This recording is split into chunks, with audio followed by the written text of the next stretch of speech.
వస్తాను మీ దగ్గరికి. ముప్పాల సుబ్బారావు గారు, శివరామకృష్ణ కమిషన్ మొట్టమొదటిసారిగా విజయవాడ గుంటూరు మధ్యలో రాజధాని ఏర్పాటు చేయాలంటే చెప్పి సిఫారసు చేసినప్పటికీ కూడా ఇంత తస్సారం జరగడానికి గల కారణం ఏంటండి సుబ్బారావు గారు? ఇక్కడ ఒకటండి, ఆల్రెడీ ఎప్పుడైతే చట్టం చేయబడిందో గత ప్రభుత్వం అసెంబ్లీలో జగన్మోహన్ రెడ్డి గారు నేను అమరావతి రాజధానిగా మేము అంగీకరిస్తున్నాము, ఇంకా మరింత భూములు సేకరించాలి, తద్వారా మంచి అభివృద్ధి చెందాలని చెప్పేసి ఆనాడు అసెంబ్లీలో తీర్మానం చేయడానికి అంగీకరించారు. అంతేకాకుండా ఎన్నికల్లో కూడా జగన్మోహన్ రెడ్డి గారు చాలా స్పష్టంగా చెప్పారు, నేను ఇక అమరావతిలోనే ఇల్లు కట్టుకున్నాను కాబట్టి నేను అమరావతికి వ్యతిరేకం కాదు, ఆ రాజధానికి నేను వ్యతిరేకం కాదు అని చెప్పారు.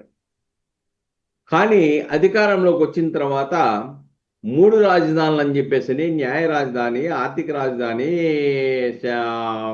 శాసన రాజధాని అని చెప్పేసి 3 రాజధానులుగా విడగొట్టేసి తమకు లేనటువంటి అధికారాన్ని తీసుకొచ్చేసి అక్కడ జరిగే అభివృద్ధిని కుంటుపరిచారు, జరిగిన పనులు కూడా ఆపేశారు. దానికే చాలా స్పష్టంగా ఇవాళ తీర్మానంలో కూడా ఏమేమి నష్టాలు జరిగినాయి కూడా గత 5 ఏళ్లలో జరిగిన నష్టంపై కూడా శ్వేతపత్రం విడుదల చేశారు. ఎందుకంటే సింగపూర్ కన్సార్టియం వంటి అంతర్జాతీయ సంస్థలు వెనక్కి వెళ్ళటం వల్ల రాష్ట్ర ప్రతిష్ట దెబ్బతిన్నది అని పేర్కొన్నారు. అంతేకాకుండా ఆ విధంగా 3 రాజధానులని ఇవ్వటం వల్ల నిర్మాణ వ్యయం పెరిగింది. 2019లో పూర్తి కావాల్సిన పనులు ఇప్పుడు చేయటం వల్ల మెటీరియల్ ధరలు పెరిగాయి, అదనంగా వేల కోట్ల రూపాయల భారం పడిందని చెప్పారు.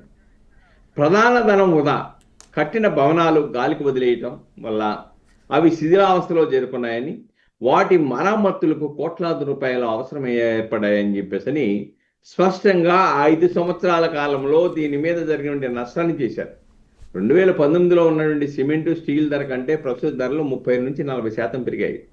దీనివల్ల ప్రాజెక్టు వ్యయం వేల కోట్లలో పెరిగింది.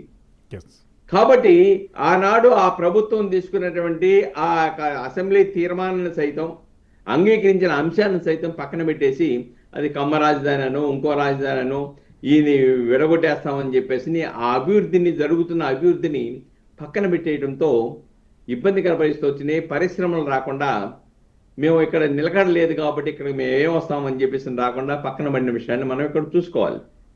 కాబట్టి అలా జరగడం వల్ల అనేక నష్టం జరిగింది ఈ రాష్ట్రానికి. ఈ రాష్ట్ర అభివృద్ధి కుంటుపడిన విషయాన్ని ఇక్కడ మనం గమనించాలండి. కాబట్టి ల్యాండ్ పూలింగ్ అనేది ఇది ఒక సెన్సేషన్.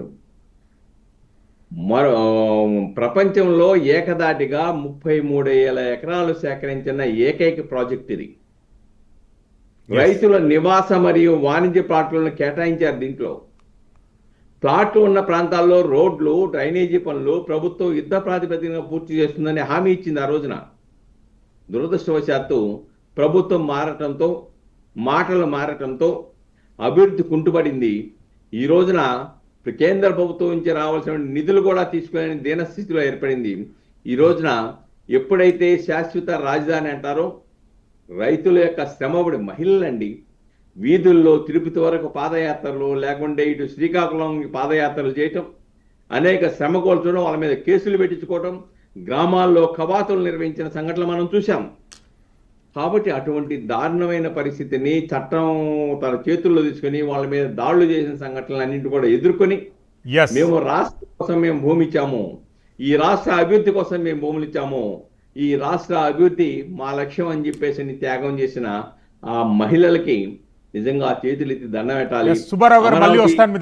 రాజధాని కోసం భూములు ఇచ్చిన వాళ్ళకి చేతులెత్తి దండం పెట్టాలి. ఈ రోజున ఈ ప్రభుత్వం ఆ రోజు ఇచ్చిన హామీని అమలు చేయడానికి పూనుకుంది కాబట్టి ఈ రాష్ట్ర ప్రజలు మాకు ఒక రాజధాని శాశ్వతంగా వస్తుందని ఒక మనోధైర్యాన్ని కలిగించడానికి ఈ రోజున కూటమి ప్రభుత్వం ప్రయత్నం చేస్తాం.